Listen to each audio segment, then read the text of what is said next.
जैसा कि सभी जानते हैं, मार्वल सिनेमैटिक यूनिवर्स यानी कि MCU की फिल्मों के दीवानों की संख्या भारत में भी है और यह लगातार बढ़ती जा रही है। कभी मेट्रो सिटी में ही ये फिल्में देखी जाती थी, लेकिन अब छोटे शहरों में भी इन फिल्मों को अच्छा रिस्पांस मिलता है। 2016 में रिलीज हुई डॉक्टर स्ट्रेंज के sequel Doctor Strange in the Multiverse of Madness का इंतजार महीनों से हो रहा था।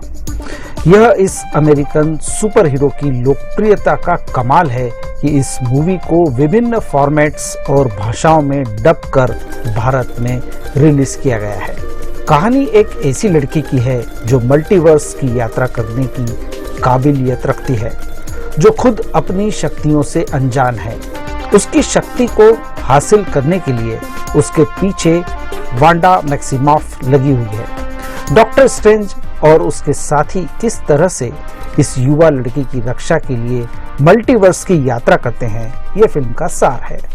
फिल्म की कहानी सीधी और सरल है, बहुत ज्यादा उतार चढ़ाव या घुमाव फिराव नहीं है, लेकिन यात्रा मजेदार है।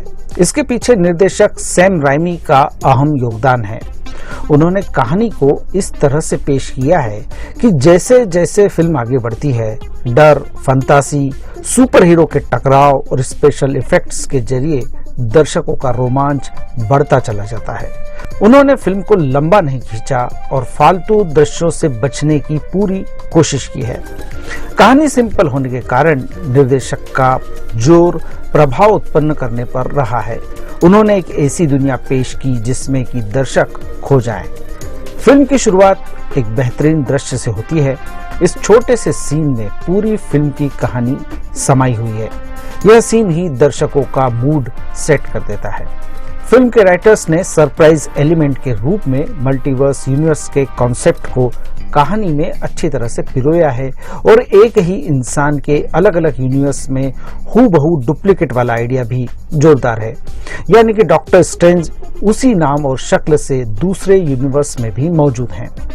निर्देशक सैम ने लेखकों के मल्टीवर्स वाले विचार को सेल्यूलाइट पर एक बेहतरीन सीक्वेंस के साथ पेश किया है, जिसमें डॉक्टर स्ट्रेंज और अमेरिका चावेज कई यूनिवर्स में कुछ सेकंडों में दाखिल होते हैं। यहाँ पर स्पेशल इफेक्ट्स देखने लायक है।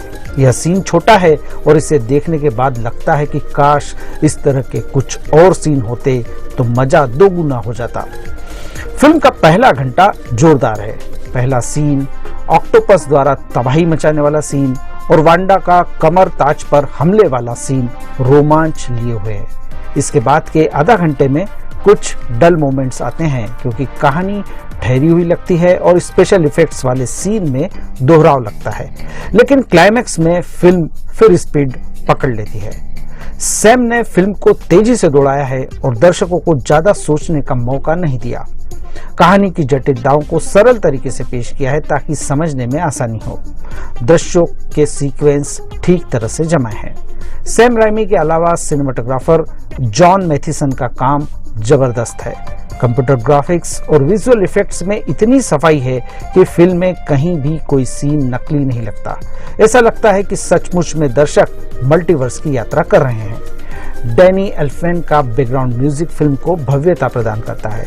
3D इफेक्ट्स फिल्म देखने का मजा बढ़ा देते हैं और इस मूवी को 2D में तो कतई नहीं देखना चाहिए। डॉक्टर स्ट्रेंज के रोल में बेनेडिक्ट कम्बरबैच ने पूरा न्याय किया है। वे बेहद हैंडसम और फिट लगे हैं। एलिजाबेथ ओल्सन का ऐसा रोल मिला है जिसमें कई शेड्स हैं और इसका उन्होंने पूरा फायदा उठाया है। बेनेडिक्ट वोंग और जोचिटल गोमेज की एक्टिंग भी सराहनीय रही है। गेस्ट अपीयरेंस में 40 थेरॉन स्टार वैल्यू बढ़ाती है। Doctor Strange in the Multiverse of madness story line के मामले में बहुत सशक्त भले ही न हो, लेकिन प्रस्तुतिकरण के कारण देखने लायक बन जाती है। इस फिल्म को मैं 5 में से 3 स्टार देता हूँ। वेब दुनिया की सभी से अपील है कि भीड़ भाड़ से बचे, मास्क पहने व सैनिटाइजर का इस्तेमाल करें, साथ ही सोशल डिस्टेंसिंग का पूरा पालन करें।